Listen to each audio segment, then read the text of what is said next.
क्या आप एक ऐसे इंसान के इन्वेस्टमेंट प्रिंसिपल को सीखना चाहेंगे जो investment company the Vanguard group के फाउंडर थे। ये इन्वेस्टमेंट कंपनी 5.3 ट्रिलियन डॉलर का एसेट्स मैनेज करती है। जी हाँ, आपने बिल्कुल ठीक सुना, मिलियन नहीं, बिलियन नहीं, बल्कि 5.3 ट्रिलियन डॉलर। इस समरी में आप सीखेंगे कि इंडेक्स फंड क्या होता है और एक आम आदमी को म्यूचुअल फंड्स के बजाय इंडेक्स फंड में पैसे क्यों लगाना चाहिए। वैसे क्या आपको पता है कि जॉन बॉगल के इस प्रिंसिपल पर वॉरेन बफे को भी इतना भरोसा है कि उन्होंने पॉर्टेज पार्टनर्स नाम की कंपनी से $1 मिलियन की शर्त लगा ली थी कि हेज फंड्स इंडेक्स फंड से ज़्यादा रिटर्न नहीं दे सकते। अब आप सोच रहे होंगे कि ये हेज फंड इंडेक्स फंड क्या है, तो चिंता मत कीजिए, हम ये सब आपको इस समरी के एक्सप्लेनेशन से समझाएंगे। ये आपके लाइफ की सबसे इम्पॉर्टेंट समरी हो सकती है, इसलिए इसे ध्यान से और पूरी सुनिएगा। तो पहला चैप्टर है don't allow a winner's game to change into loser's game.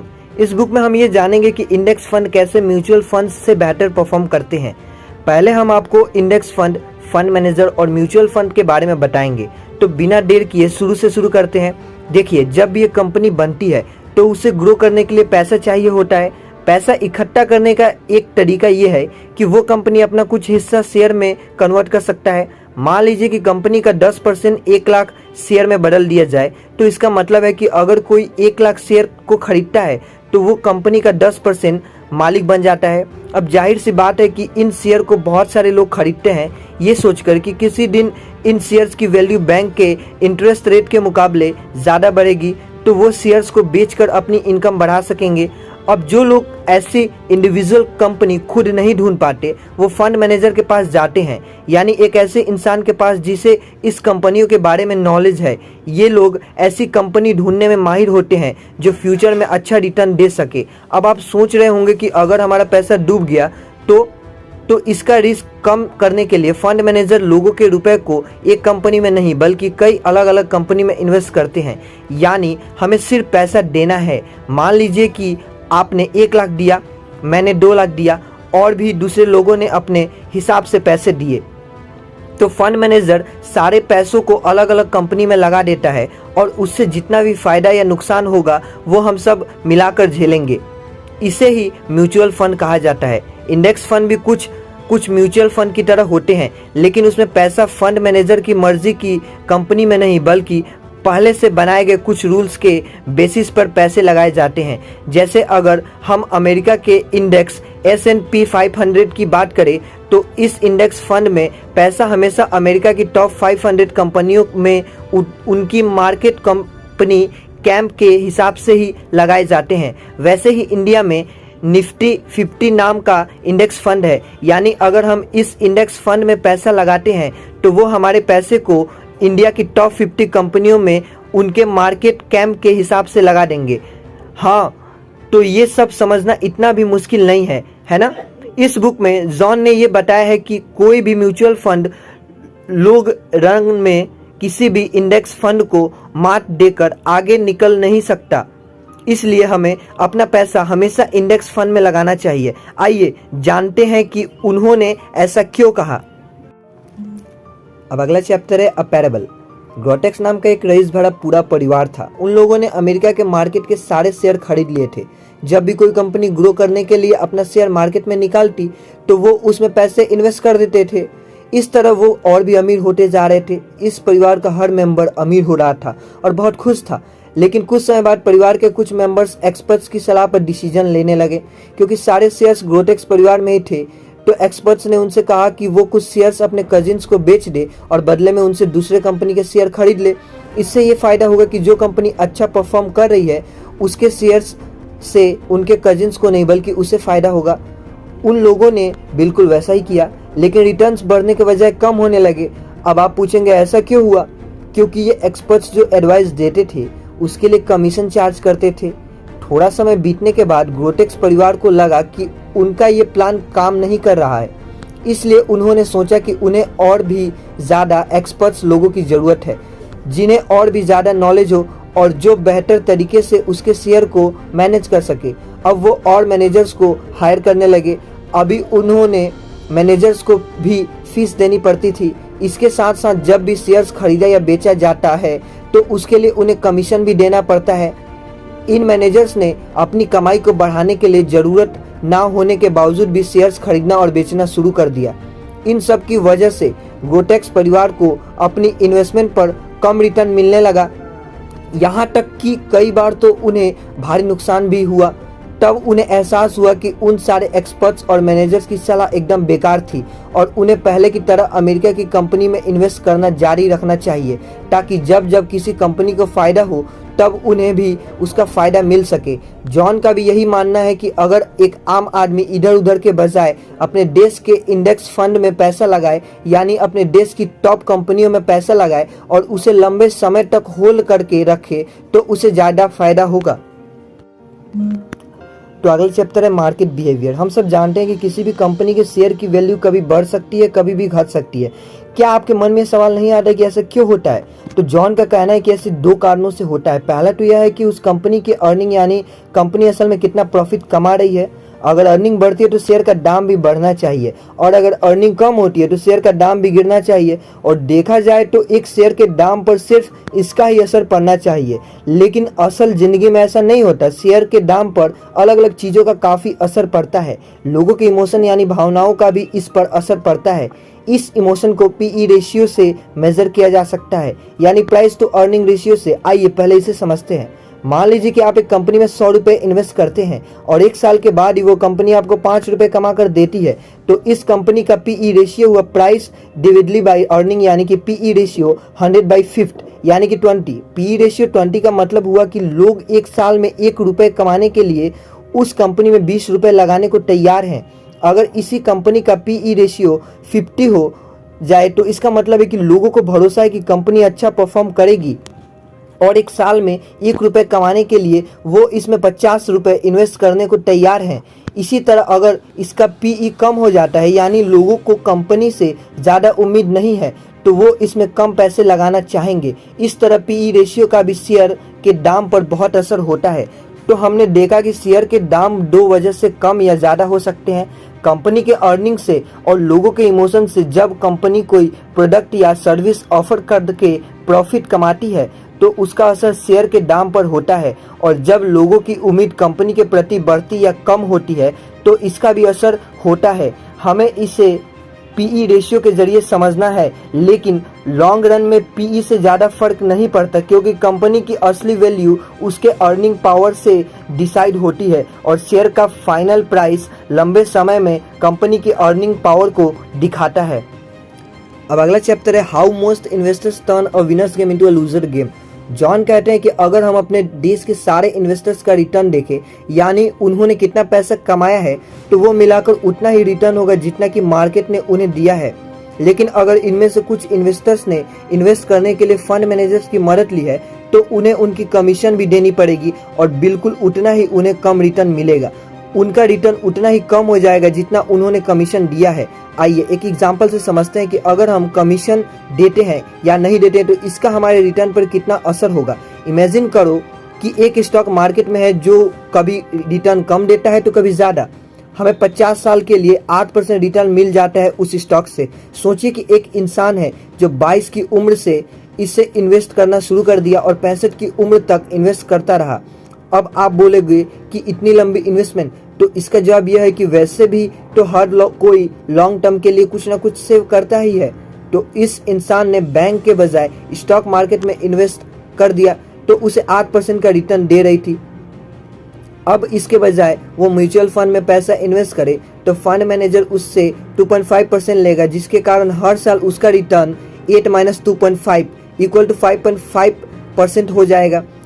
अब अगर ये इंसान एक ही बार में 1 लाख रुपया 50 साल के लिए 5.5% पर इन्वेस्ट कर देता है तो उसे फाइनल रिटर्न 14 लाख मिलेगा। लेकिन इतना ही पैसा अगर वो बिना किसी फंड मैनेजर को फीस दिए 8% पर इन्वेस्ट करता तो उसे फाइनल रिटर्न 46 लाख मिलता, यानी पहले केस के तुलना में 300% ज़्यादा। अब अगला चैप्टर है taxes are cost too. Stock market में एक कहावत है कि जितना ज़्यादा मोशन होगा रिटर्न उतना ही कम होगा, यानी हम जितना बार फंड में से पैसा निकालते हैं हमें उतनी बार गवर्नमेंट को टैक्स देना पड़ता है, क्योंकि उसे हमारी इनकम ही मानी जाती है।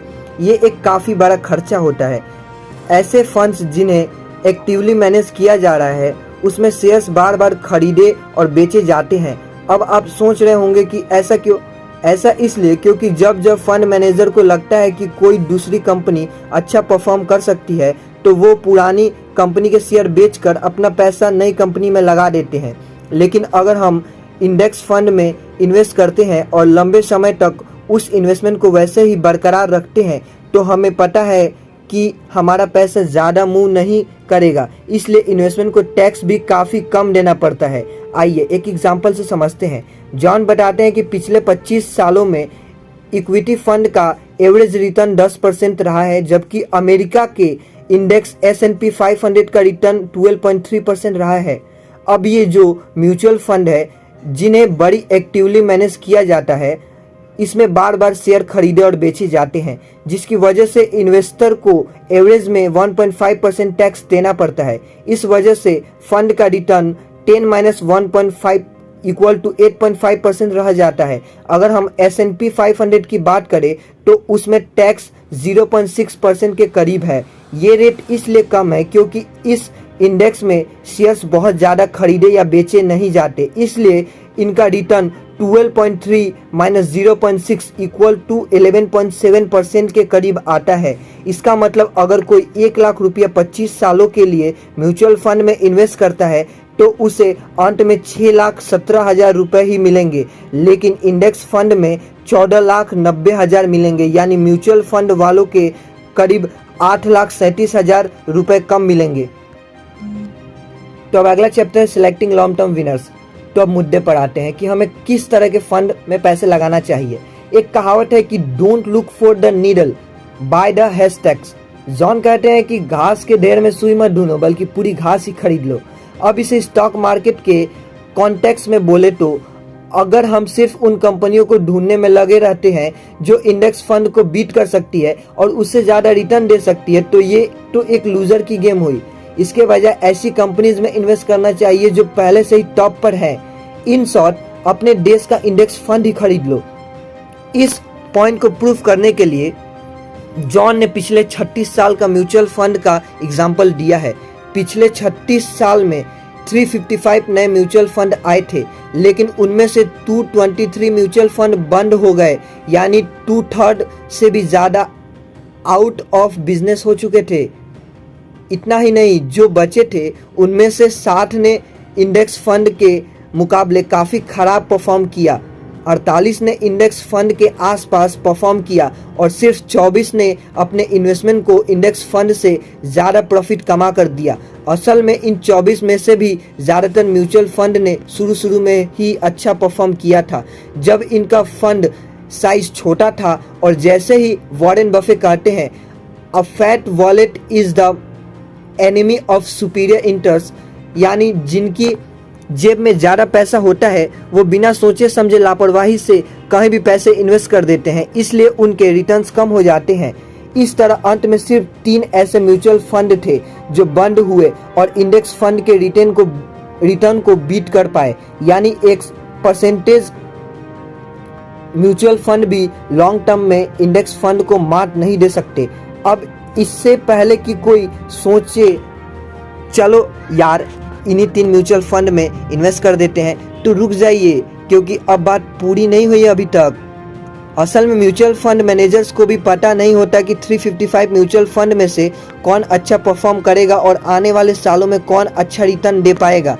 तो क्या ये कॉमन सेंस नहीं है कि अगर सिर्फ 1% म्यूचुअल फंड ही इंडेक्स फंड को बीट कर पाते हैं तो क्यों ना पैसा इंडेक्स फंड में ही इन्वेस्ट किया जाए। बात घुमाकर वही आ गई कि घास के ढेर में सुई मत ढूंढो, बल्कि पूरी घास ही खरीद लो। इसे इस तरह सोचे कि अगर आप एक डाइस भी रोल करते हैं तो किसी भी नंबर आने का चांस 1/6 होता है, यानी 16.66%, और यहाँ इंडेक्स फंड को बीट करने का चांस तो 1% से भी कम है। अब आगे जानते हैं focus on the lowest cost funds.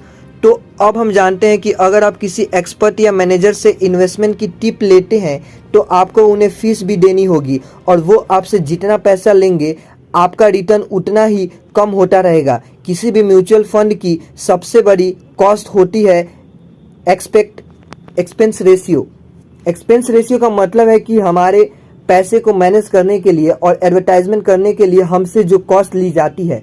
Mutual fund में मैनेजर्स ज़्यादा एक्सपेंस रेशियो चार्ज करते हैं, इसलिए ये 1 से 2% तक चला जाता है, लेकिन यही कॉस्ट इंडेक्स फंड में सिर्फ 0.1% के आसपास होता है। अब आगे जानते हैं बेंजामिन ग्राहम इंडेक्स फंड के बारे में क्या बोलेंगे।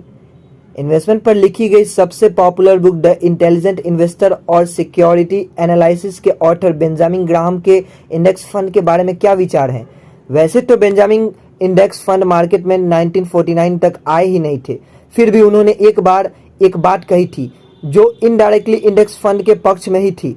उन्होंने कहा था कि ज़्यादातर इन्वेस्टर्स के पास ना तो इतना वक्त होता है और ना ही इतनी दिलचस्पी और लगन होती है कि वो हर वक्त बिजनेस के बारे में ही पढ़ते रहे, इसलिए उन्हें अपने पैसे डिफेंसिव पोर्टफोलियो में इन्वेस्ट करना चाहिए और उससे ज़्यादा भी रिटर्न मिले उसी से संतुष्ट रहना चाहिए। जब आप अपना सारा पैसा किसी एक कंपनी में ना लगाकर अलग अलग कंपनियों में लगाते हैं तो उसे पोर्टफोलियो कहा जाता है। अक्सर लॉस का रिस्क कम करने के लिए कुछ ऐसे शेयर में पैसे लगाया जाता है जो ज़्यादा रिटर्न तो नहीं देते, लेकिन उनमें पैसे डूबने का खतरा काफ़ी कम होता है।